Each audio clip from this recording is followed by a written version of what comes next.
Muito boa noite. O meu nome é Severino, não tenho outro de pia. Como há muitos Severinos, que é santo de Romaria, dera então de me chamar Severino de Maria. Como há muitos Severinos com mães chamadas Maria, fiquei sendo o da Maria, do finado Zacarias, mas isso ainda diz pouco. Há muitos na freguesia por causa de um coronel que se chamou Zacarias e que foi o mais antigo senhor destas 6 Marias. Como então dizer quem fala, ora vossas senhorias? Vejamos, é o Severino da Maria, do Zacarias, lá da Serra da Costela, limites da Paraíba. Mas isso ainda diz pouco, se ao menos mais 5 havia, com nomes severinos, filhos de tantas Marias, mulheres de outros tantos, já finados Zacarias, vivendo na mesma serra magra e ossuda que eu vivia. Somos muitos severinos iguais em tudo na vida, na mesma cabeça grande que a custo é que se equilibra, no mesmo ventre crescido sobre as mesmas pernas finas e iguais também porque o sangue que usamos tem pouca tinta. E se somos severinos iguais em tudo e na sina, morremos de morte igual, mesma morte severina, que é a morte de que se morre de velhice antes dos 30, de emboscada antes dos 20, de fome um pouco por dia, de fraqueza e de doença. É que a morte severina ataca em qualquer idade e até a gente não nascida. Somos muitos severinos iguais em tudo e na sina. Há de abrandar estas pedras suando-se muito em cima, há de tentar despertar terra sempre mais extinta, há de querer arrancar algum roçado da cinza. Mas, para que me conheçam melhor vossas senhorias e melhor possam seguir a história de minha vida, passo a ser o Severino que em vossa presença emigra. Boa noite, oficial. Este é o programa Intervenção. Hoje, comemorando, saudando a memória deste grande poeta pernambucano, João Cabral de Melo Neto. Um programa especial, o centenário do maior poeta do Brasil. Faço logo um pedido de imediato. Convide seus amigos, tragam-os para cá, porque este é o local da cultura. E por falar em cultura, eu vou trazer 2 pessoas que são especialistas em cultura. Muito boa noite, Pedro Henrique, muito boa noite, Mário. Vamos lá, Pedro. Boa noite, meu querido. Boa noite, meu querido Helder Eric. Boa noite a todos e todas que estão aí nos assistindo. Sempre noites de quarta-feira, meu querido Helder Eric e meu querido Mário Rodrigues, são sempre noites de celebrar a vida humana, porque cultura é vida. E nós estamos aqui no esforço de fazer essa celebração, ainda mais quando existe uma data especial de um poeta que é também especial. Devo confessar, devo dizer, que para mim foi um desafio muito grande tentar me aproximar desse poeta. Eu tinha pouca leitura de João Cabral. Vamos lembrar que a gente adiou esse programa durante uma semana e eu tive mais tempo de tentar essa aproximação. E como existe uma educação pela pedra, também existe, meu amigo Mário, também existe, meu amigo Helder, uma educação pela poesia, pela palavra. E eu penso que uma palavra pedra, uma palavra dura, me serviu de educação, e dessa que no poema fala que vem de fora para dentro. Eu creio que eu me descobri muito enquanto leitor de poesia, tentando me achegar na poesia de João Cabral, fazendo um esforço quase que hercúleo para extrair os afetos. Eu percebi muito assim o João Cabral como sendo o poeta das coisas, o poeta que fala, né, que demonstra as coisas e as imagens, e eu buscando o afeto desesperadamente, fiz o máximo que pude e extrair dali. Claro, isso tem a ver com o que está em mim, né? Muito mais do que a primazia de João Cabral de Melo Neto. Mas aí foi uma tarefa muito difícil me achar mas aí vamos ver se eu consegui. Boa noite, meu amigo Mário Rodrigues. Boa noite, Pedro Henrique, boa noite, Elder Eric. Mais uma satisfação imensa estar aqui com vocês nessa noite de quarta-feira para falarmos desse grande poeta. E também é uma satisfação estar com o pessoal que sempre prestigia o Intervenção, que acaba formando esse grande grupo, essa grande comunidade de pessoas, que inclusive, não sei se vocês têm essa mesma impressão que eu, e estou falando também com os nossos espectadores, é como se nós fôssemos já íntimos, é como se nós fizéssemos parte de uma mesma confraria, que às quartas-feiras nos encontramos, mesmo virtualmente, para trocarmos experiências, nós daqui, vocês aí nos comentários, e vamos nos enriquecendo, né? E trocando aquilo que há de melhor em nós, que são as nossas sensibilidades. Então, é sempre uma alegria estar aqui, é como se estivéssemos todos arrodeados de grandes amigos e amantes da arte, o que é uma satisfação, sobretudo no Brasil, nesse cenário que se encontra, você saber que ainda existem pessoas que amam e valorizam a arte. Agora, depois dessa minha introdução bem suave, bem amigável, eu já vou avisando. Eu vou meter os 2 pés na porta. Eu vou entrar de carrinho. Por quê? Porque hoje nós vamos falar, nesse programa especial, sobre João Cabral de Melo Neto no seu centenário. Ao falar de João Cabral de Melo Neto, nós estamos falando, veja bem, não é apenas de um dos maiores poetas de Pernambuco, o que já seria uma coisa imensa, porque estaria nesse time o Manuel Bandeira, estaria nesse time o Joaquim Cardoso, estaria nesse time o Alberto da Cunha Melo, estaria nesse time Carlos Pena Filho, entre outros. Também nós não estamos falando apenas de um dos melhores poetas do Brasil, o que também já seria muita coisa. Estaria nesse jogo Carlos Drummond de Andrade, Mário Quintana, Cruz e Souza, Castro Alves, Gonçalves Dias. Nós também aqui não estamos falando apenas de um dos maiores poetas da língua portuguesa, rivalizando mesmo com Fernando Pessoa, com Flor Bela Espanca, com Camões, entre outros. Veja bem, ao falar de João Cabral de Melo Neto, nós talvez estejamos falando do maior escritor do século XX. Veja bem, eu não estou falando o maior poeta do século XX. Eu estou falando, talvez, do maior escritor do século XX. O cara, sabe pessoas que escrevem livros? Pois bem, talvez nessa noite nós estejamos falando do cara que melhor escreveu livros no século XX em todo o planeta Terra. Não dá para afirmar isso 100%, porque provavelmente nós não conhecemos o que os poetas do Maghreb faziam, nós não conhecemos o que o pessoal em Tóquio estava escrevendo, nem nas pradarias russas. Mas que o João Cabral de Melo Neto não deixa nada a dever a ninguém que escreveu livros no século XX não deixa. E por que eu estou fazendo isso de maneira tão exaltada? Porque nós temos no Brasil uma festa literária que é considerada a mais importante, a FLIP, Festa Literária Internacional de Paraty.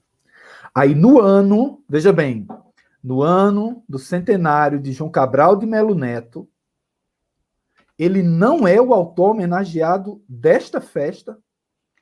E digo mais, Clarice Lispector, a quem também iremos dedicar um programa, também estaria completando o seu centenário. Então, se você não tivesse, sei lá, afinidade com João Cabral de Melo Neto, você teria Clarice Lispector. Ou então, você faria em homenagem aos dois, o que seria lindo, né? Talvez a maior escritora, talvez o maior escritor, por suas emblemáticas na nossa cultura. Aí, o que é que a curadoria da Flip faz neste ano de Clarice e de João Cabral? Tem a brilhante ideia de homenagear uma poeta americana, Elizabeth Bishop. E mais, Elizabeth Bishop, que foi simpática ao golpe de 64 e que falava dos poetas brasileiros como um monte de suburbanos, um monte de terceiro-mundistas. A poesia brasileira como um rodapé insignificante da história da cultura ocidental. Esta mulher seria homenageada no lugar de João Cabral e no lugar de Clarice Lispector. Eu tenho dúvidas se a pandemia mundial, veja bem, eu tenho dúvidas se a pandemia mundial não é por causa dessa injustiça. Sinceramente, sem mais delongas, é preciso ter um complexo de vira-lata. Mas veja, nós não estamos mais nesse nível, não é mais o complexo do vira-lata. É o complexo, atenção que eu vou criar um termo agora, viu? Porque o complexo do vira-lata, que foi taxado pelo Nelson Rodrigues, era exatamente isso, né? Você tinha se vestia do vira-latismo, para tudo que é de fora você valorizar e o que é de dentro você não dar atenção. Mas isso que aconteceu este ano não é um complexo de vira-latas. É o complexo do bate-lata. Por que bate-lata? Porque é um cão tão ridículo e é um cão tão frouxo e fraco que não consegue virar a lata. Ele bate na lata e ele é quem vira numa cambalhota ao avesso. Porque, sinceramente, que vergonha, hein? Num ano eivado de vergonha em todas as instâncias da sociedade brasileira, essa talvez seja a maior vergonha desse ano de 2020. No centenário de Clarice Lispector e no centenário de João Cabral de Melo Neto, você optar por homenagear uma poeta americana, sinceramente, é uma vergonha. Ainda bem que eu sou pernambucano, não necessariamente brasileiro. Palavras iniciais. Muito bem. Quando ele disse que ia entrar com os 2 pés, ele não estava brincando. Muito bem, Mário. Eu faço as suas palavras as minhas também, né? Nós temos que valorizar a literatura brasileira e, sobretudo, este poeta que tem uma dimensão mundial, quando se fala em literatura. Mas, enfim, vamos começar as nossas rodadas aqui com as poesias e as nossas interpretações. A poesia que eu vou trazer para vocês se chama A Mulher e a Casa, João Cabral de Melo Neto. Mas antes eu quero que você perceba assim, veja como o João Cabral é um poeta muito diferente, porque neste poema ele vai falar sobre a beleza da mulher. Agora perceba como ele traz a beleza da mulher de forma diferente de tudo que a gente já viu na literatura brasileira e na literatura mundial. Primeiro que ele traz a mulher com uma concepção mais racional, mais cerebral e metódica. E ele traz a mulher numa comparação entre, como o próprio título já sugere, a mulher e a casa. É muito comum que outros poetas comparem a mulher a outros seres, a coisas bonitinhas. Pois bem, o João Cabral compara a mulher e a casa. E aí você percebe que essa comparação não é necessariamente por aproximação, mas é uma comparação por intelectualismo, pela poesia cerebral que fazia o João Cabral. Então ele diz assim, e aí o Pedro colocou a bandeira, que bandeira linda, é a bandeira mais bonita. É a bandeira. Com essa frase que o Mário disse, o orgulho do meu país, Pernambuco, né? Porque tá difícil ser brasileiro, viu? Tá difícil. É verdade. Homenagem a Clarice e a João Cabral do Melo Neto. É um manto. Diz o poema A Mulher e a Casa. Tua sedução é menos de mulher do que de casa, pois vem de como é por dentro ou por detrás da fechadura. Mesmo quando ela possui tua plácida elegância, esse teu reboco claro, riso franco de varanda. Uma casa não é nunca só para ser contemplada. Melhor, somente por dentro é possível contemplá-la. Seduz, e aí vá percebendo que a comparação é entre mulher e casa. Aí ele diz, se referindo à casa, mas também à mulher. Seduz pelo que é dentro, ou será quando se abra. Pelo que pode ser dentro de suas paredes fechadas. Pelo que dentro fizeram com seus espaços, com nada. Pelos espaços de dentro, não pelo que dentro guarda. Pelos espaços de dentro, seus recintos, suas áreas, organizando-se dentro, em corredores e salas, os quais, sugerindo ao homem estâncias aconchegadas, paredes bem revestidas ou recessos bons de cava, exercem sobre esse homem efeito igual ao que causas, a vontade de corrê-la, de por dentro visitá-la. Bem, a reflexão inicial é a seguinte, né? O João Cabral, ele costuma utilizar palavras que são chamadas de palavras-objetos, palavras visuais. É por isso que eu gosto tanto, dentre outras coisas, da poesia do João Cabral. Eu tenho dislexia, eu tenho uma dificuldade de entender textos e entender palavras se não me criar uma imagem, não me criar um filmezinho. E a poesia do João Cabral é totalmente visual. Perceba que ele poderia chamar a mulher de algo sublime, encantado. Ele poderia dizer que a mulher é a esperança. Mas preste atenção a essas palavras: sublime, encantado e esperança. Não são palavras que criam em nós uma imagem, algo visual, uma figura, um ícone. São palavras que vão ao vento. A poesia de João Cabral é muito frequente você encontrar palavras como faca. E você visualiza a palavra faca. Você até sente a palavra faca. Você até sente o corte da palavra faca, lâmina, cabra, ovo, edifício. Então, o João Cabral, ele constrói sua poesia trazendo essas palavras visuais. Daí a comparação entre mulher e não a um gato, uma gatinha, e não a mulher e uma flor, e não a mulher e um violão, para ficar no lugar comum, mas a mulher e uma casa. E o argumento que ele traz é o seguinte, né? Tua sedução, mulher, tu seduz. Só que ele diz, tua sedução é menos de mulher do que de casa. Ou seja, ele está dizendo agora que a sedução da mulher não é da mulher, da própria mulher, e sim de uma casa. E agora nós temos que entender como é que ele constrói a ideia de sedução de uma casa. Como é que uma casa nos seduz? Então ele diz, pois vem de como é por dentro ou por detrás da fachada.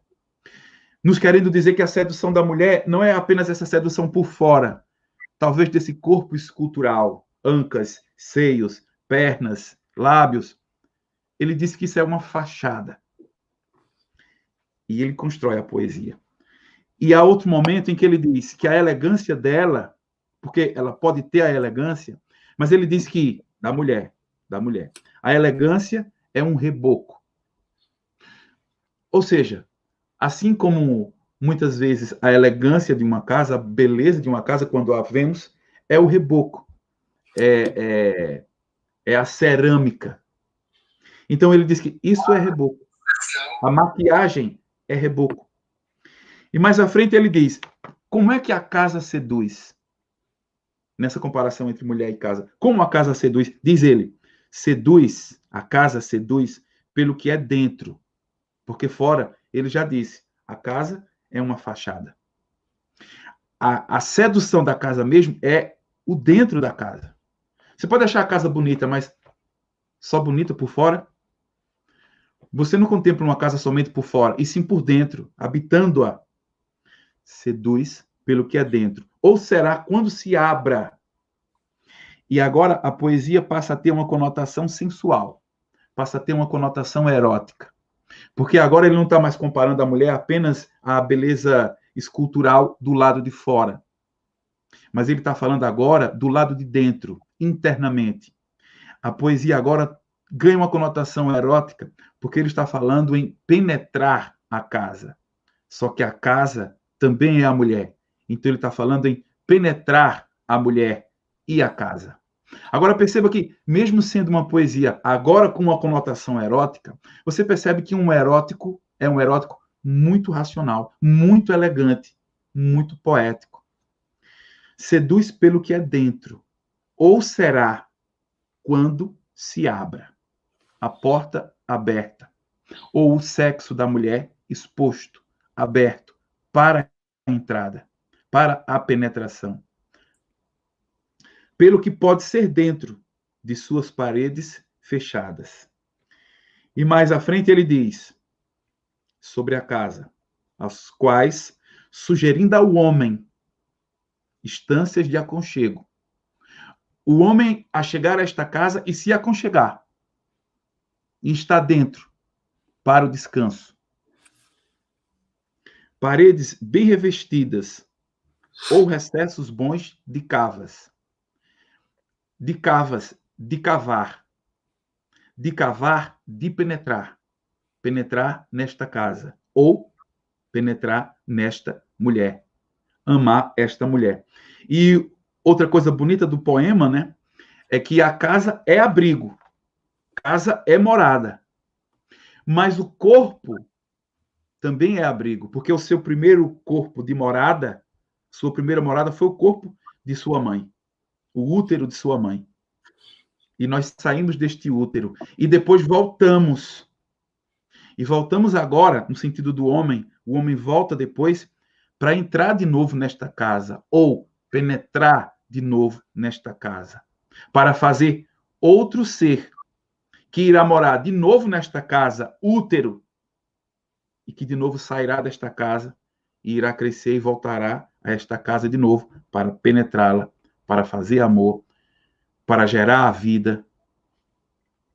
Vejam aí a beleza que é a poesia de João Cabral. Mas, repito, é uma beleza pensada, cerebral, racional, metódica, diferente de tudo que a gente viu na literatura brasileira. Eu passo a bola agora para o meu amigo Pedro. Pedro, meu querido, está com você. Meu querido. Deixa eu botar o manto, né, Mário? O manto sagrado, né? Como está muito difícil ser brasileiro, vamos de Pernambuco, nosso país. E essa frase que Mário disse aí, no final da fala dele, me deixou em acesso de loucura, porque eu já passei o dia todo vendo a vira-latice, né? Nossa, e uma frase dessa, uma fala dessa me deixa nervoso. Mas isso que Helder fala em relação a João Cabral, né, é exatamente o que também me afastou um pouco e me deixou em dificuldade de compreender, né, de absorver a poesia de João Cabral de Melo Neto, que é do tamanho que é, justamente porque eu não conseguia alcançar os afetos. E aí eu me descobri, como eu falei na minha fala inicial, já que existe a educação pela pedra, houve aqui uma educação pela palavra, e eu me descobri quase que incapaz de caminhar em palavras cujo afeto estivesse por trás de significados outros. Mas eu encontrei textos que me tocaram muito, e textos que são uma expressão muito interessante, e aí depois, se vocês quiserem completar, eu agradeço para que fique mais bem elucidado a questão. De uma forma que João Cabral de Melo Neto, em sua, eu não sei se eu posso dizer frieza, ou talvez a palavra técnica seja mais bem empregada, da forma como João Cabral de Melo Neto cercava o objeto do seu desejo, ou da sua poesia, ou do seu investimento libidinal. Né? E essa forma como ele cerca é meio que como se ele colocasse anteparos, é como se ele colocasse objetos ao redor desse objeto de desejo para fazer refletir o objeto de desejo nas coisas. Esse exemplo que Helder traz aqui é perfeito, porque ele faz do objeto de desejo, ele reflete o objeto de desejo numa casa. E aí eu peguei um texto do João Cabral que eu achei muito, muito legal, porque começa esse investimento libidinal, começa esse envolver-se com o objeto do desejo. de uma forma que é enlouquecedor, porque ao mesmo tempo que é frio, e eu não sei se essa palavra está correta, é de uma beleza, é de uma técnica incrível. O texto que eu queria falar, e eu não vou me demorar nesse texto nas explicações, eu queria apenas que os sons das palavras ecoassem e que tentassem, e que esses sons tocassem vocês, como me tocaram. E eu queria apenas dizer esse texto. Esse texto se chama Dois Estudos. E esse texto é um investimento libidinal num objeto de desejo. E esse texto diz o seguinte: tu és a antecipação do último filme que assistirei. Fazes calar os astros, os rádios e as multidões na praça pública. Eu te assisto imóvel e indiferente. A cada momento, tu te voltas e lanças no meu encalço máquinas monstruosas que envenenam, reservatórios sobre os quais ganhaste um domínio de morte. Trazes encerradas entre os dedos reservas formidáveis de dinamite e de fatos diversos. Tu não representas as 24 horas de um dia, os fatos diversos, o livro e o jornal que leio neste momento. Tu os completas e os transcendes. Tu és completamente revolucionária e criminosa, porque sob teu manto e sob os pássaros do teu chapéu, desconheço a minha própria rua, o meu amigo e o meu cavalo de sela. João Cabral de Melo Neto.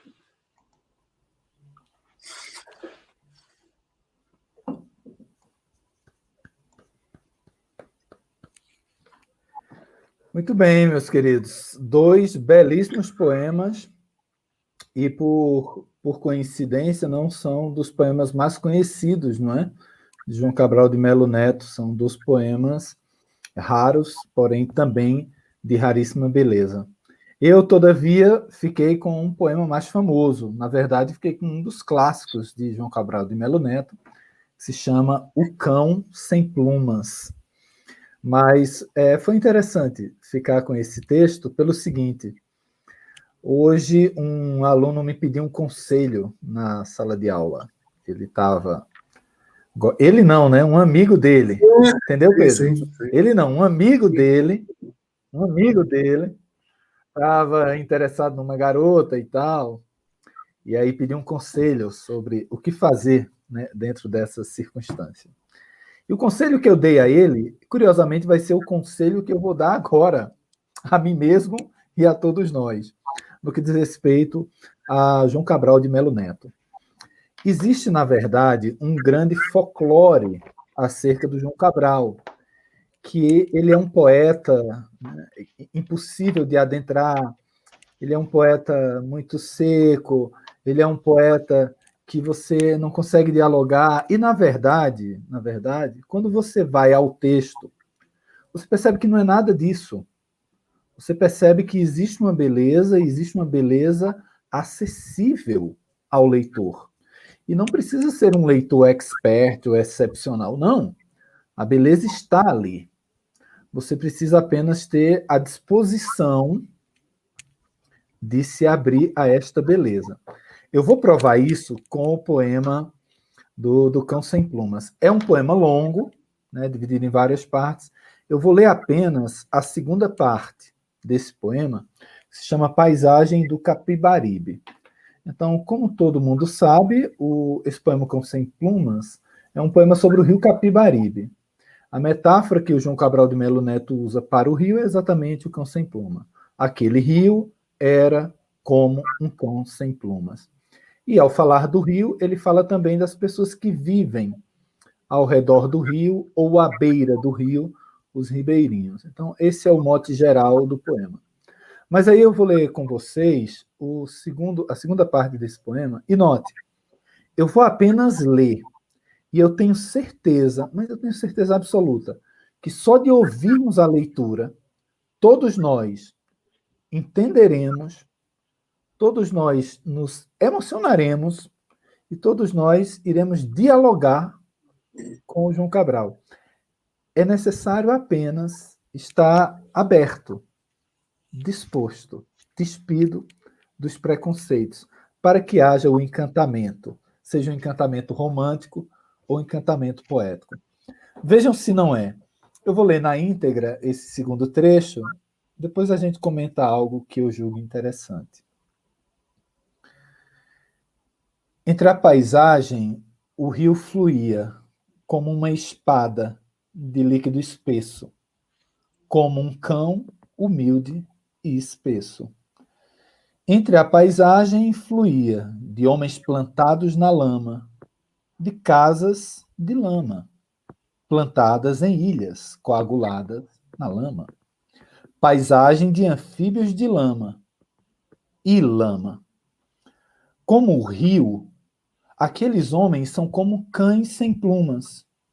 Um cão sem plumas é mais que um cão saqueado, é mais que um cão assassinado. Um cão sem plumas é quando uma árvore sem voz.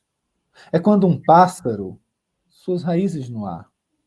É quando há alguma coisa roem tão fundo até o que não tem. Bom, o rio sabia daqueles homens sem plumas, sabia de suas barbas expostas, de seu doloroso cabelo, de camarão e estopa. Ele sabia também dos grandes galpões da beira do cais, onde tudo é uma imensa porta, sem portas, escancarados ao horizontes que cheiram a gasolina. E sabia da magra cidade de Rolha, onde homens ossudos, onde pontes, onde sobrados ossudos, vão todos vestidos de brim, secam até a sua mais funda caliça. Mas ele, o rio, conhecia melhor os homens sem pluma. Estes secam ainda mais além da sua caliça extrema.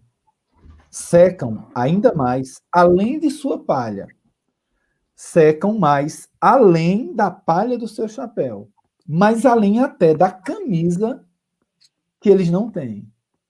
Muito mais além do nome mesmo escrito na folha de papel mais seco. Porque é na água do rio que eles se perdem. Lentamente e sem dente.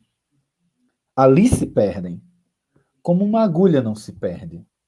Ali se perdem, como um relógio não se quebra. Ali se perdem, como um espelho não se quebra. Ali se perdem, como se perde a água derramada. Sem o dente seco, com que de repente num homem se rompe o fio de homem. Na água do rio, lentamente se vão perdendo em lama. Se vão perdendo numa lama que pouco a pouco também não podem falar. Que pouco a pouco ganha os gestos defuntos da lama. O sangue de goma. O olho paralítico da lama. Na paisagem do rio difícil, é saber onde começa o rio. Onde a lama começa do rio, onde a terra começa da lama, onde o homem, onde a pele começa da lama. Onde começa o homem, naquele homem. Difícil é saber se aquele homem já não está mais aquém do homem, mais aquém do homem, ao menos capaz de roer os ossos do ofício, capaz de sangrar na praça, capaz de gritar se a moenda lhe mastiga o braço, capaz de ter a vida mastigada e não apenas dissolvida naquela água macia que amolece seus ossos, como amoleceu as pedras. Então, perceba que a beleza desse trecho, ela é extremamente clara, ela é plácida.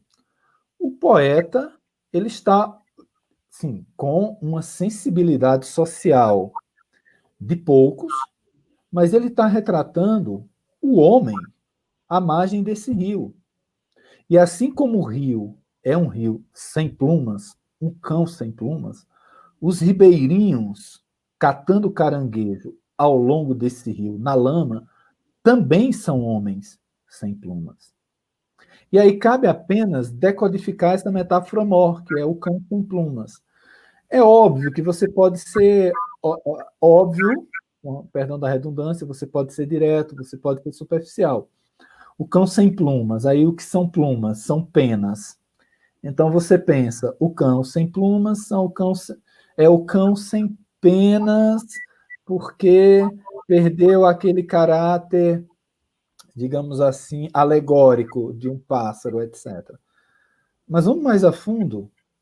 Vamos pegar a palavra plumas, o cão sem plumas, e vamos ver do que se trata. Olha, alguns conceitos para plumas. Claro, o primeiro dele, penas.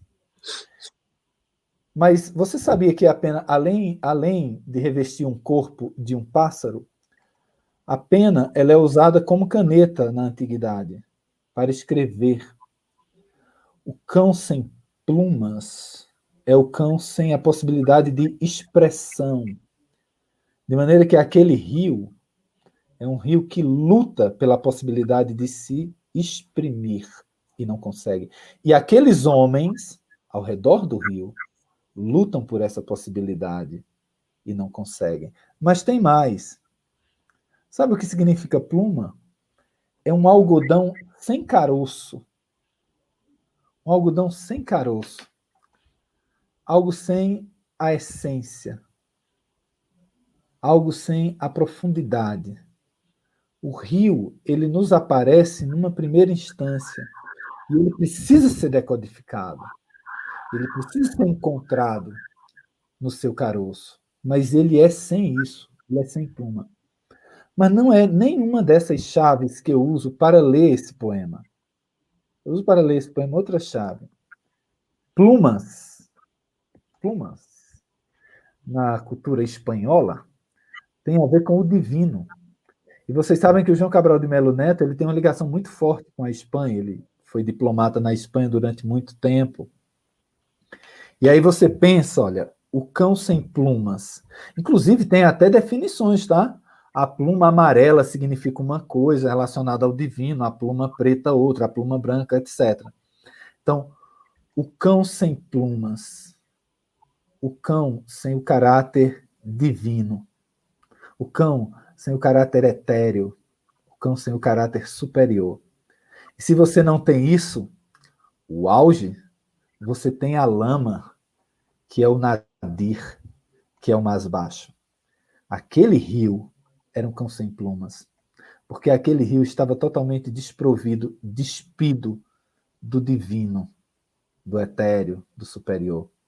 Aquele rio era feito de ferrugem e lama. E os homens ao redor, como nesse lindo trecho, são homens assim, que foram simplesmente expurgados do divino, do superior, do etéreo. São homens associados não ao auge, mas à lama, e mais do que isso, totalmente inseridos na lama. O seu corpo, sua casa, sua roupa. E esses homens estão num nível tão baixo, sem plumas, sem o divino, sem a possibilidade da expressão, sem a possibilidade de ter um íntimo, apenas um homem coisa, um homem que sobrevive, um homem caranguejo, para usar expressões de outros. Este homem, ele, dentro daquele contexto, ele não tem o direito sequer de sofrer. Porque na última estrofe, você percebe que ele diz assim, olha, o homem, difícil é saber se aquele homem já não está aquém do homem. Está transformado, ele está relegado a um ambiente tão inferior que ele está aquém do homem. E o que ele queria, veja bem, o que este homem lama, esse homem despido, esse homem sem pluma, o que ele queria? Ele queria pelo menos a possibilidade da dor. Ele queria a possibilidade de sangrar na praça, de roer os ossos, de gritar com o braço mastigado na moenda, mas talvez sequer o direito ao sofrer ele tenha, porque aqueles homens foram rebaixados pela sociedade ao nível mais ínfimo. São homens sem pluma, homens destituídos totalmente da centelha divina e, por consequência, da centelha humana, se tornando uma coisa à parte do que nós conheceríamos como gente. E você dizer que um poeta desse é frio e não tem sensibilidade é um exagero. Pelo contrário, é uma sensibilidade de outro patamar, de outra estirpe. É aquela sensibilidade que não nos move à pieguice, mas nos move à reflexão. O Cão Sem Plumas. Texto fantástico. Esse Mário menino é bom, viu? Esse é o seu programa Intervenção, seu programa de cultura, literatura, música, cinema e outras balbúrdias. Muito bem. Já vamos com 41 minutos de live e vamos embora. Quero passar aqui, rapidinho, por alguns comentários, hein? Alguns comentários, a turma sempre dando boa noite. Então, nosso boa noite ao Janduí, a Joana Dark, a Carla Rosini, a Karina Coelho, a Anaísa. Anaísa, colocando aqui o seu coração. E a Anaísa estava presente também na live que eu fiz ontem, no projeto Arte da Palavra, do SESC, eu e a Thaís, no SESC Distrito Federal. Que bom que você esteve conosco, minha querida. Então, boa noite também para a Paulinha, para a Marta, para a Tainá, Jorge Araújo, Poliane Mulatinho, Gisele Tigre, a atriz, o Fábio Lima, que sempre está com a gente. Muito bem, muito bem. A Thaís também, o poeta Adelmo está conosco. E passar aqui agora, também a professora Clébia Sampaio, né? Grande, e a grande. Marta, grande Clébia Sampaio. A Marta perguntou assim, né? Se a gente iria recitar Junto a Ti Esquecerei. Vai, Pedro? Vou. Pronto. Então, nós vamos sim recitar. Só para aproveitar essa pausa da gente, para a gente dizer que na próxima quarta fazer uma programação, mas que vai ter Clarice Lispector. Que nós vamos fazer essa, né? Eu não sei nem como é que se chama um programa que fala de Clarice Lispector. Eu não sei nem como é o nome disso. Especial Clarice Lispector, por também ser o centenário dela em 2020. Claro, claro, claro. A Clébia deu uma contribuição aqui muito bonita, muito linda, falando da música, melhor, do poema que Mário interpretava, né? O Cão Sem Plumas. Então, a Clébia disse assim, gosto da possibilidade de intertexto desse poema com a música A Mancha, de Lenine. Muito bem. Agora, meus queridos, nós vamos aqui para a indicação do nosso querido Carlos Janduí, não é? Todos os sábados, pela manhã, das 7 às 9 horas. Você que gosta de boa música, você tem que ligar no 87 FM e assistir o programa Estação Retrô, a direção do poeta Carlos Janduí. E neste sábado, haverá um especial sobre Vinícius de Moraes. Se não me falha a memória, foi ontem, se vivo fosse, o Vinícius de Moraes estaria fazendo 107 anos. E o Intervenção é um programa cultural que também não esquece dos grandes poetas, e já falamos sobre o Vinícius de Moraes, já falamos também sobre o Djavan. Oi, Pedro. Assistam o nosso especial do Vinícius de Moraes, que está aí no nosso canal. Aproveitem, se inscrevam, porque esse especial foi muito especial. Muito bem. E aí o Carlos Janduí, o nosso quarto interventor, já é tradição, então ele fez o seu poema sobre o programa de hoje. Então ele disse assim, ó, esta noite, os pensadores do Intervenção Cultural celebrarão o centenário do recifense João Cabral. Esses grandes diplomatas vão brindar como cascatas ao poeta genial. Como genial, meu querido, é você, Janduí. E agora vamos para a próxima rodada. Eu vou com o poema O Ferrageiro de Carmona. O poema de João Cabral, O Ferrageiro de Carmona. Primeiro, o que quer dizer ferrageiro, né? Ferrageiro é aquele que lida, que vende, que comercia ferros. Então, você que vai fazer uma construção, você que vai utilizar ferro, então você procura o ferrageiro, a pessoa que negocia com ferros. E esse poema, ele traz aquilo que o João Cabral era, um fazedor de poesia, não necessariamente pela inspiração, mas pelo trabalho. A poesia do João Cabral não é necessariamente a poesia do encantamento do momento transcrito. Ele pode até ter se encantado, mas ele só escreve depois, quando aquele encantamento já está adormecido, e ele coloca no papel de forma racional. Claro, como o Mário falou, ele pode colocar o sentimento, sim, ele coloca o sentimento. A poesia do João Cabral não é intransponível. A poesia do João Cabral não é necessariamente antissentimental, mas, antes de tudo, ela é uma poesia cerebral e pensada. Então, diz o João Cabral, no poema Ferrageiro de Carmona, o Helder, e o que é Carmona? Né? O João Cabral ele era diplomata, então ele viveu entre vários países. E o país que ele mais gostou foi a Espanha. E na Espanha, a cidade que ele mais gostou foi Sevilha. E lá em Sevilha existe a Catedral de Sevilha, e ao lado da Catedral existe a Torre de Carmona. E no alto dessa torre existe uma arte, ou artes em ferro. O poema é sobre isso. Diz assim: um ferrageiro de Carmona me informava de um balcão. Aquilo é de ferro fundido. Foi a forma que fez, não a mão. Só trabalho em ferro forjado, que é quando se trabalha o ferro. Então, corpo a corpo com ele. Domo, dobro, até onde quero. O ferro fundido é sem luta. É só derramar na forma.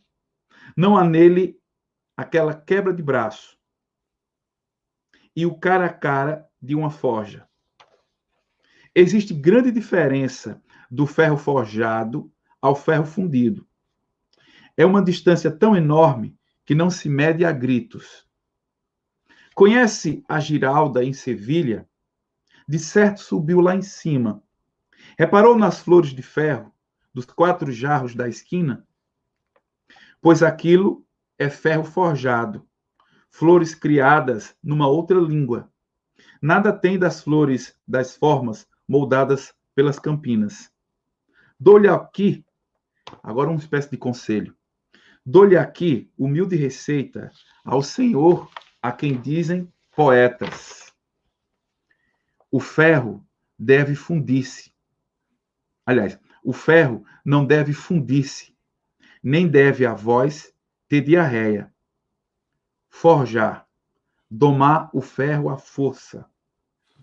Não até uma flor já sabida, mas o que pode ser de flor, se for parecer a quem diga. O que eu destaco desse poema é o seguinte, né? Primeiro, o João Cabral, morando em Sevilha, ele retratou muito a cidade de Sevilha. E as 2 cidades que ele mais gostava eram Sevilha e o Recife. E no final da vida, o João Cabral ele estava triste, amargurado, sobretudo porque ele perdeu a visão.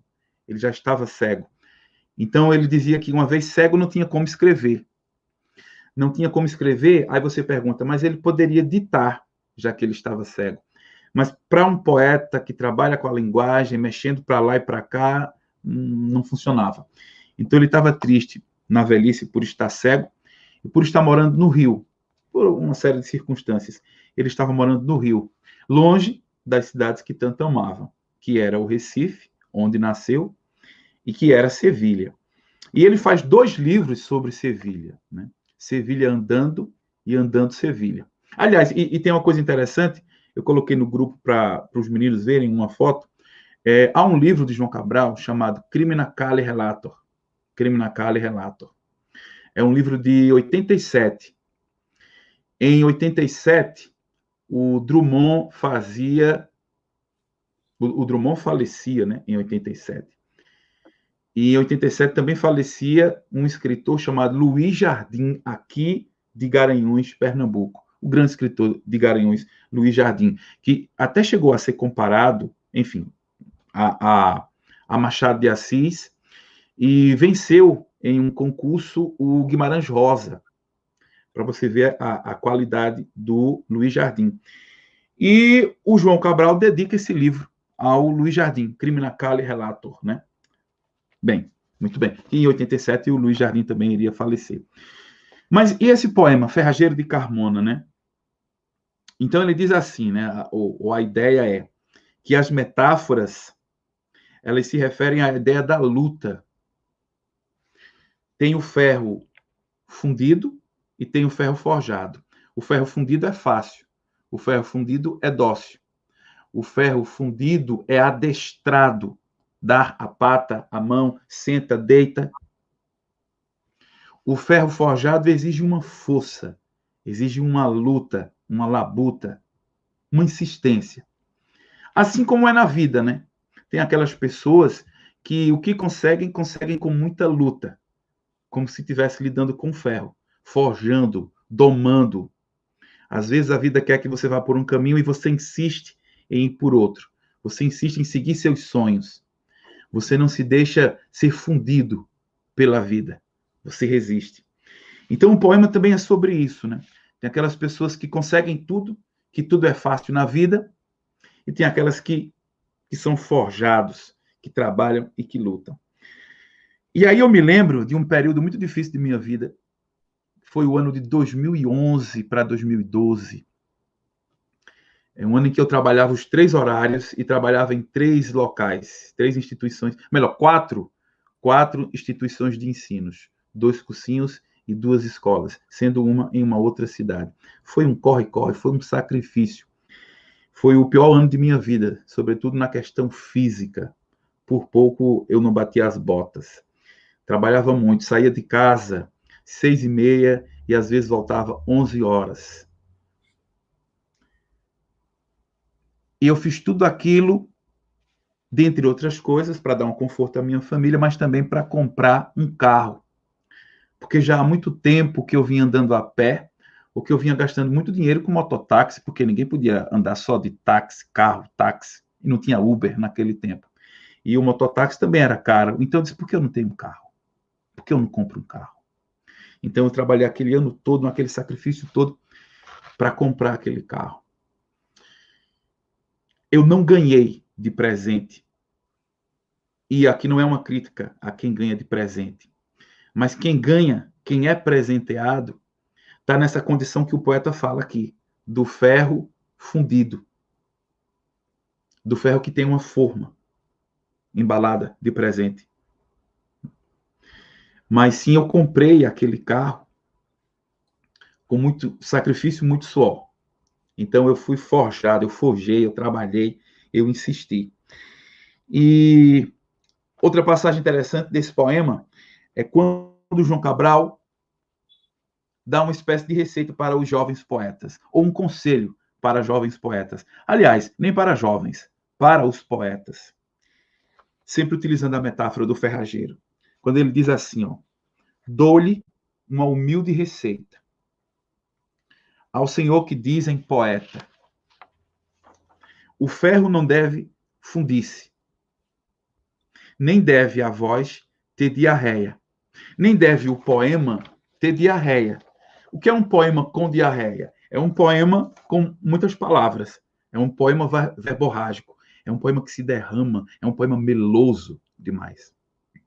Aqui eu quero abrir um parênteses pequeno sobre a amizade que tinha o João Cabral e o Vinícius de Moraes. E os dois eram diplomatas. E foram grandes amigos, mas eram amigos que arengavam. Eles arengavam.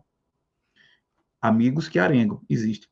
E a arenga, a rixa do João Cabral com o Vinícius era o seguinte. O João Cabral se queixava dizendo, o Vinícius, ele poderia ser o maior poeta do Brasil de todos os tempos, se ele tivesse a disciplina que eu tenho. E o João Cabral era essa coisa metódica de reescrever, de passar até 10 anos para fazer um poema, reescrevendo, claro, fazendo outras coisas, mas sempre voltando àquele poema, sempre voltando àquele livro. E o Vinícius dizia assim, não quero não. Não quero essa vida do João Cabral, não. Ele vive com aquela dor de cabeça dele, né? Assim como Nietzsche, o João Cabral também tinha uma dor de cabeça insistente. Aliás, ele vai até fazer um poema sobre a aspirina, né? De tanto que ele ingeriu a aspirina, né? Algo em torno de 20 mil aspirinas durante a vida toda. Então, você tem aí dois poetas geniais, o Vinícius de Moraes e o João Cabral. E você tem dois poetas de famílias diferentes, né? Porque o João Cabral é metódico, é racional e é cerebral. E o Vinícius era solto, e era romântico, extremamente sentimental. O Vinícius até deixa a diplomacia, né? Deixa para viver mais tranquilo, ou da boemia, ou da música. E o João Cabral sempre é aquele mais metódico, mais racional e mais cerebral. Bem, então fica essa queixa aí do João Cabral com relação ao Vinícius, né? Se o Vinícius tivesse a disciplina do João Cabral, ele poderia ser tão brilhante quanto. E aí, meus queridos, eu passo agora a bola para o Pedro. Pedro, agora está com você, meu querido. Só lembrando, Helder, uma frase também, né, atribuída ao João Cabral, que ele diz que Vinícius de Moraes foi o maior poeta que o Brasil não teve. Porque, exatamente fazendo isso, né? Essa brincadeira, essa crítica. Helder, antes de eu ir fazer minha poesia, eu queria que você contemplasse aí Adelmo, Janduí e Kleber, porque tem três grandes intervenções aí. Se você puder contemplá-los, voltar à sua tela e comentar, eu agradeceria. Ok, meu querido. A Kleber já vem dizendo assim, ó. Grandioso é esse encontro, meus queridos. O Janduí, colocando aqui a data precisa do aniversário do Vinícius de Moraes, o dia 19, né? E o Fábio se lamentando, porque parece que é ou o computador dele, ou o celular, ele não está conseguindo ouvir, mas ainda está ligado na gente, tá vendo aí? Tá vendo o nosso rostinho lindo e elegante. Muito bem, muito bem. Temos aqui, ó, uma outra contribuição do Bruno Peixoto. Bruno, Eliane e Augusto em Arapongas, Paraná. Renovando a mente e a alma com intervenção cultural. Sempre estão com a gente, que bom. A Clébia mandando aquele coraçãozinho para o Janduí. E o poeta Adelmo dizendo assim, prezados, como escrita econômica, João Cabral tem um foco no objeto. Para um leitor mais habituado a ler algo de tradição mais lírica, romântica, por onde seria o melhor começo para ler sua obra? Adelmo, eu vou responder, Adelmo. Eu acho que seria... Acho não, eu tenho certeza. Morte e Vida Severina. Morte e Vida Severina. Que, inclusive, eu vou falar mais adiante sobre Morte e Vida Severina. O João Cabral até não tinha o poema Morte e Vida Severina como seu preferido, mas é o meu preferido e é o preferido de tantos outros por toda uma questão de simbolismo e de construção, né? Mas eu recomendaria que se começasse por Morte e Vida Severina, que foi por onde eu comecei e por onde eu acabei gostando demais. O Janduí vem aqui de novo e diz assim, ó, após Mário ter lembrado do infeliz desengano, não dá para esconder que a Flip este ano não deu tiros certeiros. Desculpa aí, brasileiros, mas eu sou pernambucano. Ótimo, maravilha. De novo... É isso aí. De novo, a Clébia dando mais uma contribuição, dizendo assim, a linguagem me parece um aspecto importante em algumas poesias dele, a exemplo do poema Catar Feijão. Pois é, a gente teve que sair escolhendo, Clébia, uma seleção e ficou de fora o Catar Feijão, Um Galo Sozinho, né? Enfim, ficou de fora muitas poesias. A Joana, lá de Bom Conselho, sempre está com a gente e ela diz assim, ó, a poesia de João Cabral pode até parecer difícil muitas vezes, mas é importante ressaltar a temática sobre a reflexão do fazer poético. É sobre tudo isso, né?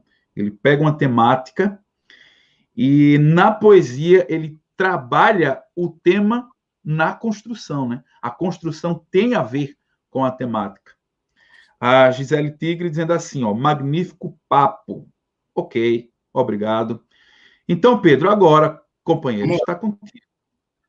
Então vamos para mais uma tentativa de extrair os afetos, né? Eu que sou um fã incondicional, aberto de Vinícius de Moraes, uma espécie de antítese de João Cabral, só que eu diria, Helder Eric e Mário Rodrigues, de uma forma mais refinada essa antítese.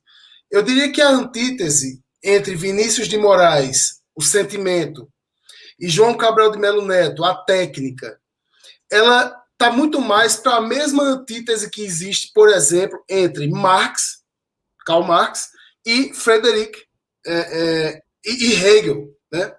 E Hegel. Eles são o contrário do mesmo. O contrário do mesmo. É bom que a gente ressalte isso aqui. E aí eu fui buscar um outro texto, né, do João Cabral que me chamou muita atenção. É exatamente o texto que Marta pediu para a gente falar, que é Junto a Ti, Esquecerei. Eu acho que o próprio título, meu querido Mário Rodrigues e meu querido Alder, o próprio título dessa poesia, ele já é um indicativo poderoso do que esse sentimento indica. O indicativo de que, quando o poeta, ou o amante, ou o odiante, está junto ao seu objeto de afeto, ele não precisa de mobilidade. Ele não precisa de memória. Ele não precisa de outros mundos. É uma espécie de, olha, estando junto a ti, eu esquecerei tudo. É um poema em 4 partes, que eu achei belíssimo. Conheci o poema hoje na pesquisa que fiz. E é um poema que deixa o observador estático, que imobiliza. É um tipo de amor que imobiliza quem ama e que tira a vontade de quem ama de estar em qualquer outro espaço que não seja o espaço ao lado do objeto do seu desejo. Então, eu penso que esse texto, e me perdoe, meus queridos, se eu estou aqui colocando sentimentos onde não existe, mas Mário Rodrigues me falou que de fato existem os sentimentos, mas tem que escavacar para achar o sentimento em João Cabral de Melo Neto. É um pedido de vamos amar aqui e agora. É um pedido de calmaria, é um pedido de dizer assim, a gente não precisa se aventurar, a gente não precisa sair de onde estamos para poder cultivar o amor. Vamos provocar uma espécie de autofagia de nós mesmos. Vamos nos comer aqui, vamos nos devorar aqui. Não precisamos de aventuras nem de viagens. Eu vou ler o texto que diz assim, parte 1, e aí são 4 partes. Junto a ti, esquecerei as inúmeras partidas.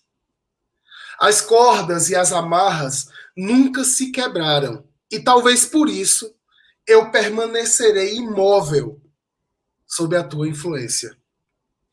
Tu pesarás para mim como produto de âncoras, como a pedra amarrada do pescoço do pescador.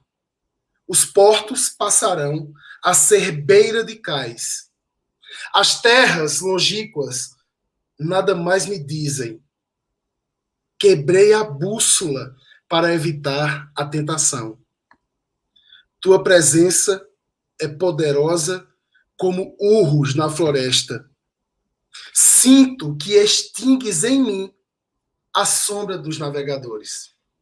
Vejam que nessa parte ele já vai indicando essa vontade de estar estático. Sinto que extingues em mim a sombra dos navegadores. Ela é para ele uma pedra amarrada no pescoço. Portos passarão a ser beira de cais. Eu penso que essa imagem é belíssima É belíssima essa ideia de que os portos, lugar de onde se parte, passam a ser beira de cais, lugar onde se atraca. A segunda parte diz,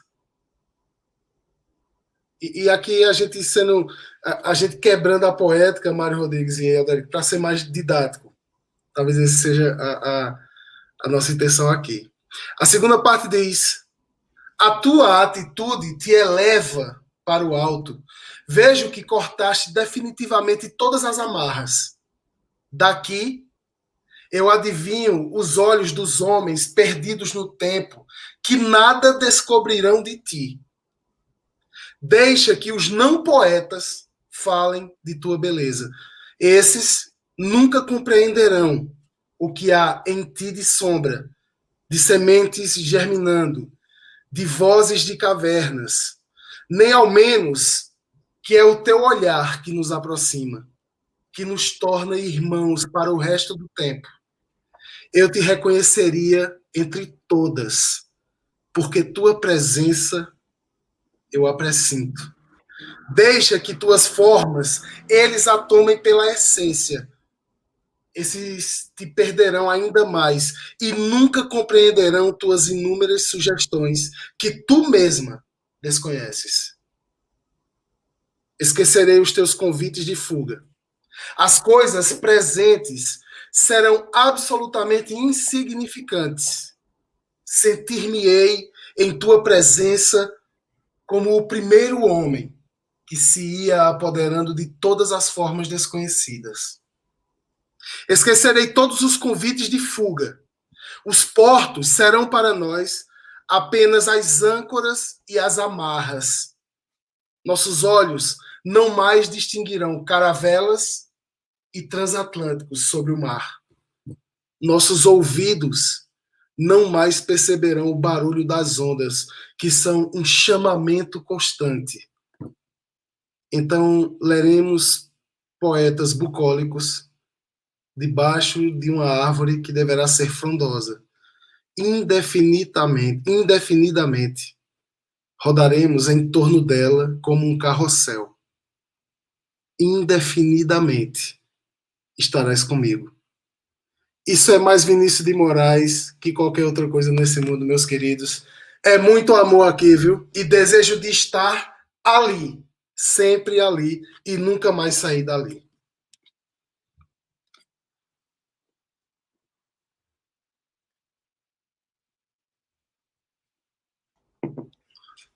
Sem áudio, mano. Vou liberar aqui o meu áudio.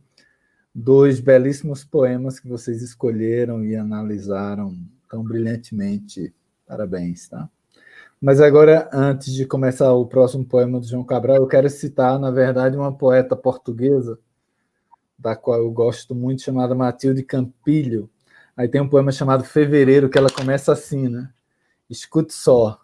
Isso é sério. Isso é muito sério. Escute só. Isso é sério. Então, o que eu vou dizer agora sobre esse poema de João Cabral de Melo Neto, escute só. Isso é sério. Isso é muito sério.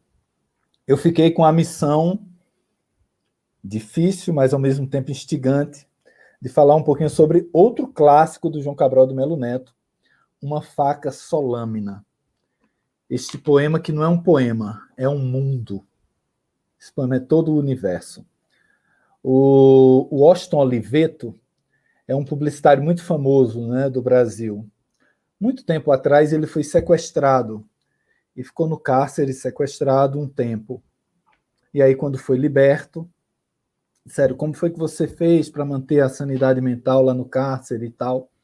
E ele disse assim que uma das técnicas que ele utilizou era ficar pensando dos poemas de João Cabral de Melo Neto que ele conhecia, e então ele ficava recitando e pensando e refletindo nos poemas.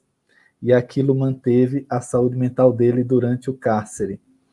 E faz sentido, porque você, dentro de um poema como Uma Faca Solâmina, você está dentro de um universo. Existem tantos espaços, tantos âmbitos, tantos lugares para você ir tateando, descobrindo e se redescobrindo, que realmente você suporta até mesmo o cárcere. E aí isso me faz lembrar também o que diz o Raimundo Carreiro, o grande escritor pernambucano. Ele diz o seguinte, que gosta, que acha bonito quando vê o pessoal lendo um livro no ônibus superlotado, no metrô superlotado, lendo um livro, ele acha bonito. Mas ele gosta, no que diz respeito ao livro dele, ele gosta quando alguém chega, senta numa poltrona, coloca um chá ao lado e diz, agora eu vou ler Raimundo Carreiro. Porque exige uma introspecção maior do que o vai e vem de uma metrópole. Assim também é João Cabral de Melo Neto. Como eu comentei na minha primeira intervenção, é preciso você estar disposto, né? É preciso você estar aberto. Já estamos, por causa do poema, né? Do primeiro poema, e depois, brilhantemente, com as intervenções de vocês. Então, dentro dessa vibe, nós vamos para o poema Uma Faca Só Lâmina. A exemplo do Cão Sem Plumas, é um poema longo, então não dá para ler o poema na íntegra aqui na intervenção. Eu vou ler, nesse caso, apenas a primeira parte desse poema, o trecho inicial e um pedacinho da segunda parte. Eu vou ler na íntegra, depois a gente comenta um pouquinho sobre alguns pontos altos desse poema. Diz assim, uma faca só lâmina. Assim como uma bala enterrada no corpo, fazendo mais espesso um dos lados do corpo. Assim como uma bala do chumbo mais pesado no músculo de um homem, pesando mais de um lado. Qual bala que tivesse um vivo mecanismo, bala que possuísse um coração ativo, igual ao de um relógio submerso em algum corpo, ao de um relógio vivo e também revoltoso. Relógio que tivesse o gume de uma faca e toda a impiedade de lâmina azulada. Assim como uma faca que, sem bolso ou bainha, se transformasse em parte de vossa anatomia, qual uma faca íntima, uma faca de uso interno, habitando num corpo como o próprio esqueleto de um homem que o tivesse, e sempre, e doloroso, de homem que se ferisse contra os seus próprios ossos. Esse é o começo do poema. Vamos falar um monte de coisas sobre esse poema, né? Primeiro, a escolha técnica do João Cabral de Melo Neto. Eu vou ser um pouco didático aqui, mas vale a pena. Existem algumas nomenclaturas para a extensão dos versos na nossa língua. Então, quando você escreve um verso com 5 sílabas poéticas, você faz a escansão e você chega a 5 sílabas poéticas, isso tem um nome.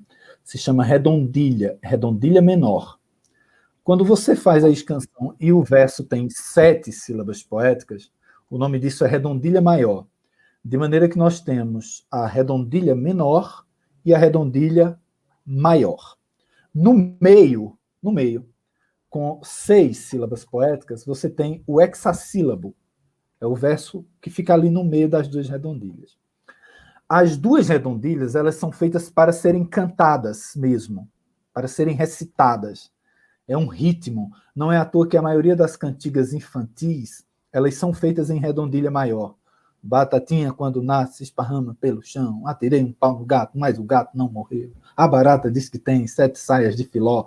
Tudo isso são redondilhas, porque dão essa dinâmica musical. João Cabral, ele escolhe 6 sílabas poéticas, porque isso trava o poema. Isso trava a própria dinâmica e musicalidade do poema. Porque o tema que ele vai tratar é isso. Não é um tema que canta ou expande, ou sequer se comunica facilmente. É um tema que trava. Ok? Isso é uma escolha formal. Agora, por que ele fez isso? Que temática foi tratada aqui? Eu falo já da temática, mas agora eu vou falar de outra técnica que ele utilizou aqui. Acho que vocês perceberam que nós temos aqui, isso é brilhante, nós temos aqui 3 metáforas. Nós temos uma metáfora dentro de uma metáfora dentro de uma metáfora.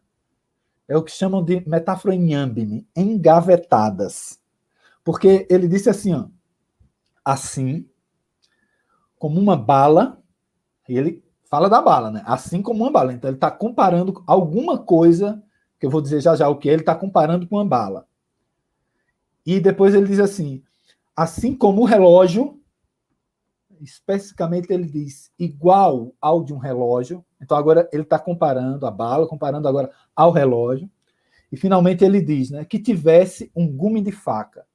E aí ele compara a faca. E notem, cada metáfora com sua peculiaridade. Porque ele disse assim, ó, uma bala viva, uma bala que tivesse um coração ativo. Porque uma bala, vejam bem, uma bala já faz um estrago terrível, né, no corpo de um homem. Mas uma bala que fica pulsando como um coração vivo, uma bala inimaginável de cruel, né? Vocês sabem que tem aquele lance da bala com dum-dum. É quando o cara pega a bala e no topo da bala faz uma cruz, porque quando ela impacta no corpo, ela se espatifa, né? Essa bala de João Cabral de Melo Neto é pior, porque ela não se espatifa, ela fica pulsando dentro do sujeito. Aí fala do relógio, né? Um relógio revoltoso. O relógio, ele já é um símbolo de opressão, porque você tem que cumprir horários na sua vida. Então, o relógio lhe oprime sempre. Olha a hora, vai chegar na hora, vai perder a hora e tal. Um relógio revoltoso, ele é ainda pior, ele é ainda mais cerceador, ele nos aprisiona ainda mais. E, finalmente, a faca, né? Essa faca, essa lâmina azulada de impiedosa. A faca de que fala o título do poema. Uma faca só lâmina. E dessa eu falarei daqui a pouco. Então, perceberam, né? 3 metáforas. Faca, relógio e bala. Agora, outro detalhe, antes de dizer o que é essa metáfora, é a maneira como ele começa o poema. Porque ele começa o poema com a palavra assim. É como se ele nos pegasse de surpresa. Porque, na verdade, você faz uma metáfora da seguinte forma. Você diz, o sol é, assim, uma flor. Então, você prepara o sujeito para a metáfora. O João não. Ele já começa assim, ó. Assim como a bala. Assim como o relógio. Assim como a faca. E do que é que ele está falando? Aí o comecinho da segunda parte explica. Ele diz assim, ó. Seja bala, que foi a primeira metáfora. Seja relógio, que foi a segunda. Seja lâmina, que foi a terceira. É, contudo, uma ausência que o homem leva. Então, esses 3 elementos são metáforas para a ausência, para uma lacuna, para uma brecha que o homem carrega dentro dele. Todos nós carregamos dentro de nós mesmos uma ausência, uma brecha, uma lacuna. E talvez, na verdade, o que nós queremos nesse caminhar sobre a Terra é preencher essa lacuna, é preencher essa brecha, preencher essa ausência. Só que talvez ela não seja preenchível. Talvez essa ausência seja como uma bala que nos perfurou, mas que pulsa lá dentro.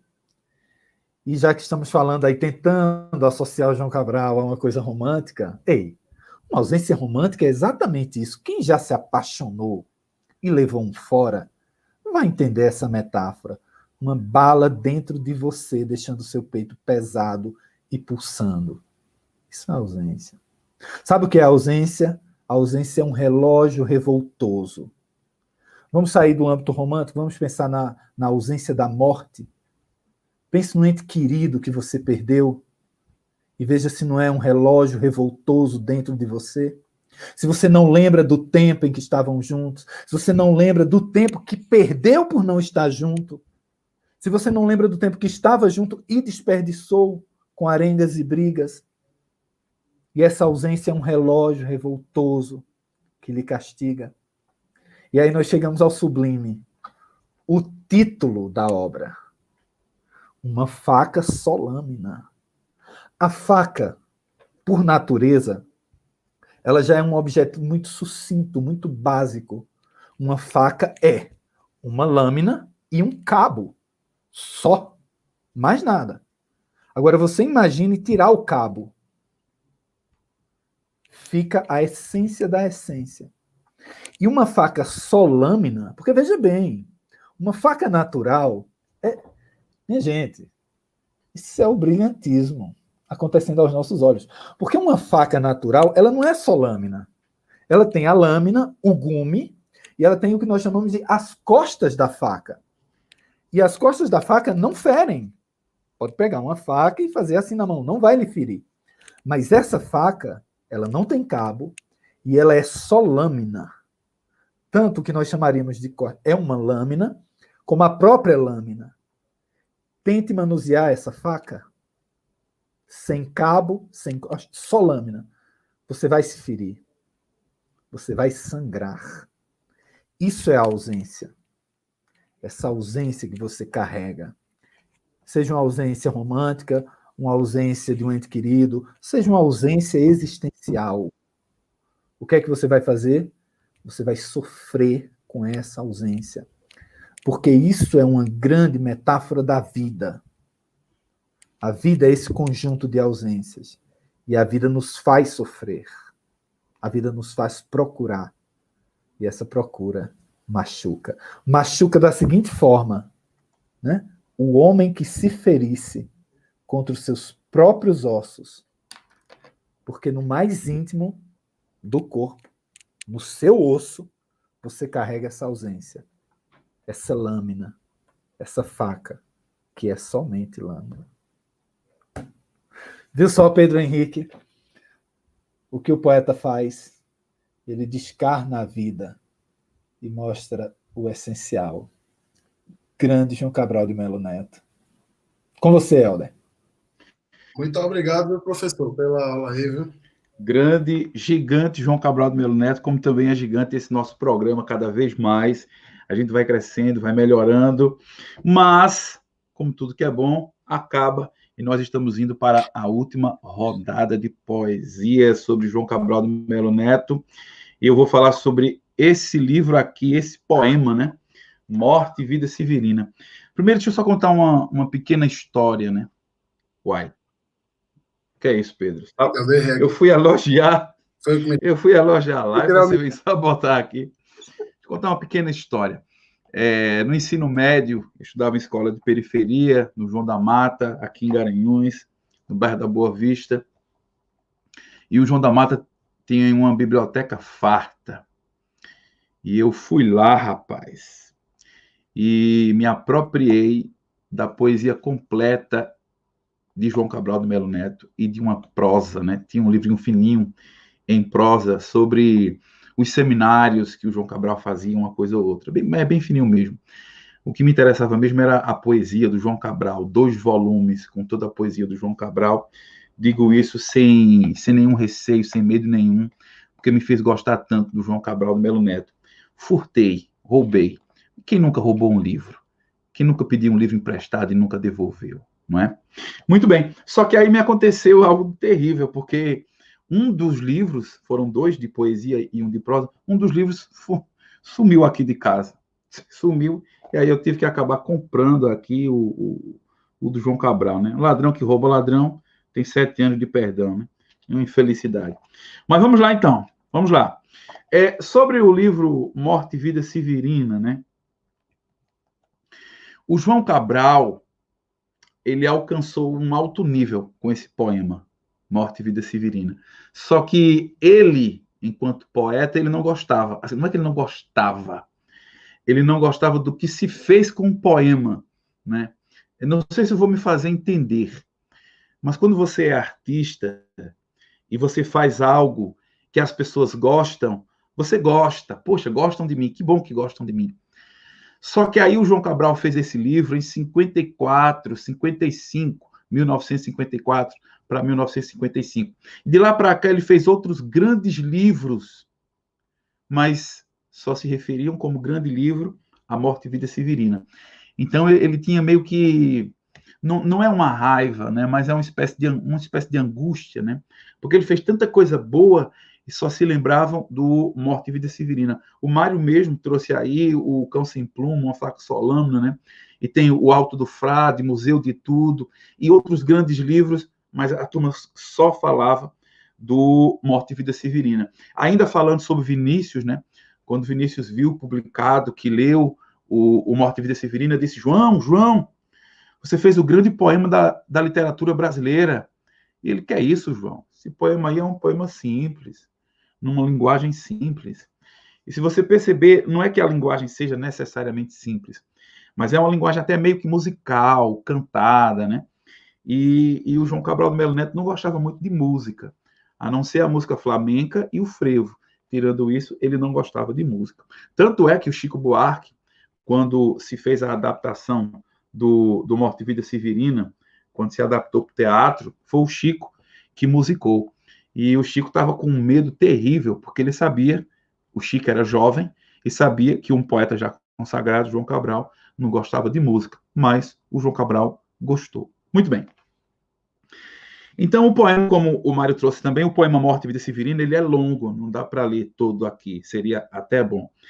Eu vou ler uma passagem. Na verdade, eu comecei a live com uma passagem de Morte e Vida Severina, que é o comecinho, onde o retirante, Severino, explica quem é e a que vai. Vai à procura de vida, mas só vai encontrando morte. Ele sai lá da Serra da Costela, limites com a Paraíba, tentando chegar ao Recife, para encontrar água. Ele sai da seca para encontrar a água. A seca, morte. Para encontrar água, vida. Morte e vida, Severina. A morte da seca, a vida na água. Nesse caminho do sertão até o Recife, ele só vai encontrando pessoas que estão morrendo, reclamando, ou que morrem e não têm onde serem enterradas. Até que chega um momento, e só não posso esquecer, né? O título é Morte e Vida Severina. E a palavra Severina vem de severa, vida bruta, vida sem facilidade, vida forjada, como já vimos no Ferrageiro de Carmona. Mas a passagem que eu vou trazer aqui para vocês é o Severino, o retirante. Ele sai do sertão, chega no Recife, achando que encontrando água, iria encontrar a vida. Encontrou água no Recife, mas encontrou uma vida precária. A vida das pessoas que moram em palafitas. Uma vida miserável. E aí ele fica triste. Até que nasce uma criança. E o livro se chama Morte e Vida Severina, Alto de Natal Pernambucano. O que é um alto? Um alto de Natal, né? Sobretudo um poema que tem uma mensagem que pode ser natalina ou uma mensagem de nascimento, de ressurreição, né? Ou o nascimento de Cristo, no caso. O nascimento de um Salvador. Aquele que só encontrou morte. Ao chegar ao Recife, queria encontrar a vida, não encontrou a vida, mas algo poderia acontecer. E aconteceu com o nascimento de uma criança. E a criança nasce, e aí vai se comemorar o nascimento dessa criança. Nasce ali nas palafitas, é pobre, é miserável. E os vizinhos chegam na casa dessa criança e trazem presentes. E é belíssimo, é belíssimo. Vejam que os vizinhos vão trazendo presentes, mas eles também são pobres. E são presentes simbólicos. Não tem o necessário valor econômico. São simbólicos. Então diz assim: minha pobreza é tal que não trago presente grande. Trago para a mãe caranguejos pescados por esses mangues. Mamando leite de lama conservará nosso sangue. E aí são diálogos. E chega outra pessoa. Minha pobreza é tal que coisa cara não posso dar. Somente o leite que tenho para o meu filho amamentar. Aqui são todos irmãos, de leite, lama, de ar. Minha pobreza é tal que não tenho presente melhor. Trago papel de jornal para lhe servir de cobertor. Cobrindo-se assim de letras, vai um dia ser doutor. Minha pobreza é tal que não tenho presente caro. Como não posso trazer um olho d'água de Lagoa do Carro, trago aqui a água de Olinda, água da bica do rosário. Minha pobreza é tal que grande coisa não trago. Trago este canário da terra, que canta corrida e de estalo. Minha pobreza é tal que minha oferta não é rica. Trago daquela bolacha d'água que só em pau d'alho se fabrica. E assim vão, chegando os vizinhos, trazendo os presentes, mas como vocês viram aí, não é necessariamente um presente caro. Alguém traz um canário, outro traz uma gaiola. Há quem traga aguardente, há quem traga um facho de caranguejos. Mas o bonito que eu achei é de dois vizinhos que um diz assim, que não tem nada, que só tem o leite do peito. Imagine aí que cena bonita. Eu não tenho nada para dar, mas eu estou dando de mamar ao meu filho. Nasceu um agora, então eu posso dar o leite do meu peito. E você sabe que é uma coisa muito íntima, né? O mostrar o peito, amamentar a sua criança, e de repente você ofertar o seu peito, o seu leite, e dividir a comida do seu filho com outra pessoa, com outra criança. Então, essa metáfora é muito bonita, né? Você ofertar o seu leite, tamanha a sua pobreza. É como que dissesse assim, mesmo que você diga que não tem nada, alguma coisa você tem. Mesmo que pobre você seja, de alguma forma você pode ajudar. O que nos faz refletir também outras circunstâncias de pessoas que têm e que não ofertam, e que não oferecem. E a outra passagem que eu acho lindíssima dessas pessoas que vão chegando e ofertando é daquele que diz assim que não tem nada, mas tem jornal. Não é o jornal de hoje. O jornal de hoje é caro. Ele tem o jornal de ontem. O jornal de ontem é barato. Você compra por quilo. Você compra para embrulhar copos, embrulhar peixe. Então, é jornal vencido, é jornal com notícia velha. Só que a beleza é quando ele diz assim, né, que se a criança se cobrir de jornal, há de um dia ser doutor. Se cobrindo de letras, há de um dia ser doutor. Há de um dia sair dessa vida miserável onde se encontram. Então, essa é a passagem que eu trago do Morte e Vida Severina.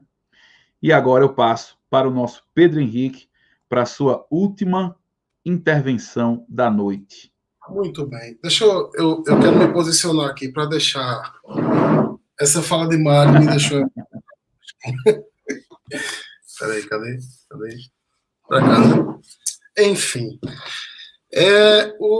a minha última intervenção é um poema sim, onde eu mergulho, já mergulhei várias vezes, e é o poema que eu tinha dado outro título, né, Helder? Mas não diga não, por favor, que é Os Três Mal-Amados, né?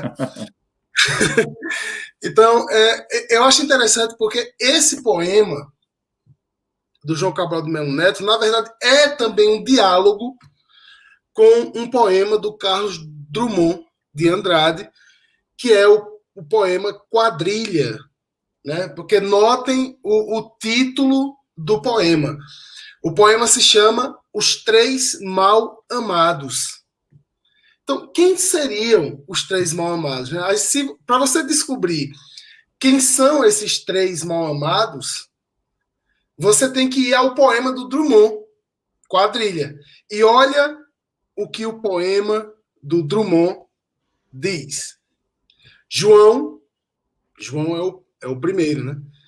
João amava Teresa, que amava Raimundo, que amava Maria, que amava Joaquim, que amava Lili, que não amava ninguém. Eu não vou continuar o poema para despertar a curiosidade de vocês e para dar um fechamento aqui, né? João amava Teresa, que amava Raimundo, que amava Maria, que amava Joaquim, que por sua vez amava Lili, que não amava ninguém, e aí fecha-se um ciclo. O fato é que João ama alguém que ama Raimundo, e Raimundo amava Maria, mas Maria amava Joaquim. Então, ao mesmo tempo, eu sou amado por alguém, mas eu não amo. Eu amo outra pessoa que ama outra pessoa. Então, são os três mal amados. Geralmente, o texto que a gente fala é um recorte, vamos dizer, de uma resposta a esse texto, onde fala João, onde fala Raimundo e onde fala Joaquim. Desses 3 mal-amados, é a fala de Joaquim que a gente conhece mais. E a fala de Joaquim, ela expressa a impossibilidade do amor. Ela expressa o infortúnio de você amar uma pessoa que não te ama. E ela busca uma solução com o fim, né? Vai buscando o fim. Então, é um amor corrosivo, é um amor que não te deixa saída, né? É um amor que te reduz. Vejam, como no outro poema eu falava de um amor que te deixa estático, de um amor que te imobiliza, eu trago agora, a partir das palavras de João Cabral de Melo Neto, um amor que reduz o teu mundo ao quase nada. Um amor corrosivo. E o João Cabral de Melo Neto diz assim, e aqui é só a fala do Joaquim recortada. O amor comeu meu nome, minha identidade, meu retrato. O amor comeu minha certidão de idade, minha genealogia, meu endereço. O amor comeu meus cartões de visita. O amor veio e comeu todos os papéis onde eu escrevera meu nome. O amor comeu minhas roupas, meus lenços, minhas camisas. O amor comeu metros e metros de gravatas. O amor comeu a medida dos meus ternos, o número dos meus sapatos, o tamanho dos meus chapéus. O amor comeu a minha altura, comeu o meu peso, a cor dos meus olhos e dos meus cabelos. O amor comeu meus remédios, minhas receitas médicas, minhas dietas. Comeu minhas aspirinas, minhas ondas curtas, meus raios-x. O amor comeu meus testes mentais, meus exames de urina. O amor comeu na estante todos os meus livros de poesia. Comeu em meus livros de prosa as citações em verso. Comeu no dicionário as palavras que poderiam se juntar em versos. Faminto, o amor devorou os utensílios do meu uso. Pente, navalha, escovas, tesouras de unha, canivete. Faminto ainda, o amor devorou o uso dos meus utensílios, meus banhos frios, a ópera cantada no banheiro, o aquecedor de água de fogo morto, mas que parecia uma usina. O amor comeu as frutas postas sobre a mesa, bebeu a água dos copos e das quartinhas, comeu o pão de propósito escondido, bebeu as lágrimas dos olhos que ninguém sabia estavam cheios de água. O amor voltou para comer os papéis, onde, irrefletidamente, eu tornara a escrever meu nome. O amor roeu a minha infância, de dedos sujos de tinta, cabelos caídos nos olhos, botinas nunca engraxadas. O amor roeu o menino esquivo, sempre nos cantos, e que riscava os livros, mordia os lápis, andava na rua chutando pedras, roeu as conversas, junto à bomba de gasolina do largo, com os primos que tudo sabiam sobre passarinhos, sobre uma mulher, sobre marcas de automóvel. O amor comeu o meu estado e minha cidade, drenou a água morta dos mangues, aboliu a maré. Comeu os mangues crespos e de folhas duras, comeu o verde ácido das plantas de cana, cobrindo os morros regulares. Cortados pelas barreiras vermelhas, pelo trenzinho preto, pelas chaminés. Comeu o cheiro de cana cortada e o cheiro de maresia. Comeu até essas coisas de que eu desesperava por não saber falar delas em verso. O amor comeu até os dias ainda não anunciados nas folhinhas. Comeu os minutos de adiantamento do meu relógio. Os anos que as linhas de minha mão asseguravam. Comeu o futuro grande atleta. o futuro grande poeta, comeu as futuras viagens em voltas da terra, as futuras estantes em volta da sala. O amor comeu minha paz e minha guerra, o meu dia e a minha noite, o meu inverno e o meu verão. Comeu o meu silêncio, comeu a minha dor de cabeça e comeu o meu medo da morte. O amor come tudo, senhores.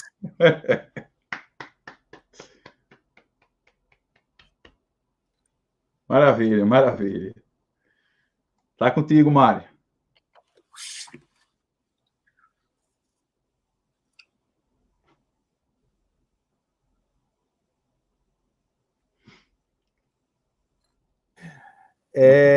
O meu áudio estava fechado, exatamente porque no áudio de Pedro, na fala de Pedro nesses últimos versos, estava tendo um barulho que não era meu, porque meu áudio estava fechado, né? Mas aí o que acabou acontecendo foi a sonoplastia do comilão do amor. Então, na medida que o amor ia comendo, era como Foi o se Pac-Man. uma boca deglutisse algo aí em torno de vocês. Basicamente isso. Mas, meus queridos, chegamos aqui, né? A minha última intervenção. E esse poema eu escolhi por um motivo emocional. Primeiro eu quero dedicar esse poema ao meu amigo Pedro Henrique, porque nós sabemos que Pedro é um cara que odeia o futebol, não é? Ele odeia futebol, mas obviamente é um ódio mal colocado e mal direcionado. Por quê? Porque o Chico Buarque, como nós sabemos, é um amante do futebol. O Djavan, como nós sabemos, é um amante do futebol. O Mário Rodrigues, como nós sabemos, é um amante do futebol. E o João Cabral de Melo Neto era um amante do futebol. De maneira que não há essa ruptura entre você ser um grande artista e, ao mesmo tempo, apreciar esse esporte. Não obstante, saiba-se que, durante a trajetória recente do Brasil, o futebol tenha sido usado para fins políticos e adjacentes, mas isso não inviabiliza a beleza do jogo, a beleza do esporte. Por isso que eu escolhi esse poema para encerrar a minha participação de hoje. Devo dizer que o João Cabral de Melo Neto não apenas gostava de futebol, né? Ele era torcedor mesmo de um time pernambucano chamado América, que não existe mais, mas que foi um time importante, sobretudo na primeira metade do século XX, em Pernambuco, no Recife. E ele chegou a jogar pelo Santa Cruz, o João Cabral de Melo Neto, e foi campeão pernambucano juvenil pelo Santa Cruz. Jogava, inclusive, na mesma posição em que eu jogo, ou seja, volante, que é aquele cara que é conhecido como o cérebro do time, diga-se de passagem, Pedro Henrique. Mas, enfim, eu vou ler aqui para vocês o poema chamado Futebol Brasileiro Evocado na Europa. Aí eu vou ler o poema e depois faço algumas considerações. O poema diz assim: a bola não é inimiga como o touro numa corrida. E embora a bola seja um utensílio caseiro e que se usa sem risco, não é um utensílio impessoal, sempre manso, de gesto usual. Não. A bola é um utensílio semivivo, de reações próprias, como um bicho. E como um bicho, é mister mais que isso. Mais que bicho. Como mulher, usar com malícia e atenção, dando aos pés a astúcia de mão. Embora esse poema seja muito curto, uma série de coisas para falar aqui, né? A primeira delas é que a bola, ele começa o poema dizendo a bola. Pedro Henrique, você como um genial historiador que é, você sabe que a bola mesmo, o objeto, teve um papel fundamental no humano, na ludicidade, naquilo que é lúdico e brincalhão no ser humano. porque quando o homem sai do seu estado da natureza e entra no seu processo civilizatório, ele começa a desenvolver certos esportes, e até aquele momento os esportes são todos eles baseados no esforço físico que mimetizavam o que ele fazia antes. Por exemplo, a corrida, quando ele corria do mamute, jogar um dardo quando ele ia caçar algum animal, e etc. Até que o homem cria a bola, um objeto teoricamente simples, mas que dá a ele outras possibilidades. A possibilidade da arte, da brincadeira, como já dito, do lúdico. E nos esportes de bola, basquete, vôlei, o homem chegou ao ápice, Pedro, quando criou o futebol. O futebol é o ápice do esporte baseado numa bola. Não à toa, você sabe, na Europa medieval, os jogos de futebol, que na época não se chamava futebol, mas eram jogados depois da missa. Então tinha a missa e depois tinha a bola, porque tinha um quê sagrado. Então, quando ele fala da bola, ele está evocando todo esse histórico que o futebol tem. Mas aí ele continua dizendo que a bola não é como um touro, que para o toureiro é um inimigo na corrida, na fiesta. Não. A bola é um objeto, mas não é um objeto comezinho, como uma panela, por exemplo. A bola é semi-vivo, como um bicho. Aí ele diz, como um bicho não, peraí. Como uma mulher. É preciso ter carinho, cuidado, malícia ao tratar com uma bola e com uma mulher. E dentro dessa beleza, ele está falando do quê? Olha o título. O futebol brasileiro evocado na Europa. Porque, meus amigos, o construto social mais importante que o Brasil produziu em toda a sua história foi o futebol. A nossa sociedade, o auge que nossa sociedade produziu, foi o bom futebol jogado na época em que João Cabral de Melo Neto escreveu esse poema. Era, Pedro e Helder, o único momento em que um construto brasileiro tinha respeito. Um alemão olha e diz assim, isso é o quê? Isso é o quê? A engenharia brasileira. Isso é o quê? A matemática brasileira. Isso é o quê? A pintura brasileira. O futebol brasileiro. Que medo. Que medo. Então, no momento que ele fala o futebol brasileiro evocado na Europa, ele está dizendo que o Brasil impunha o respeito nessa área na Europa. E aí eu pergunto, e se impunha esse respeito nessa área, o que nos impede, como povo, como sociedade, de impor esse respeito em qualquer outra área e em todas as outras áreas? Então, se nesse auge do esportivo nós conseguimos ser sublimes, o que não somos mais hoje, mas na época de João Cabral de Melo Neto éramos. Se nós atingimos o sublime nessa área, por que não podemos lutar para assumir o sublime em outras áreas e tirar de uma vez para sempre esse aspecto, essa pecha, esse complexo de vira-latas? Mas eu minto quando digo que o futebol foi o único ponto em que a sociedade brasileira chegou ao ápice, porque ela chegou ao ápice em outro momento, com a poesia de João Cabral de Melo Neto, que celebramos nesta noite.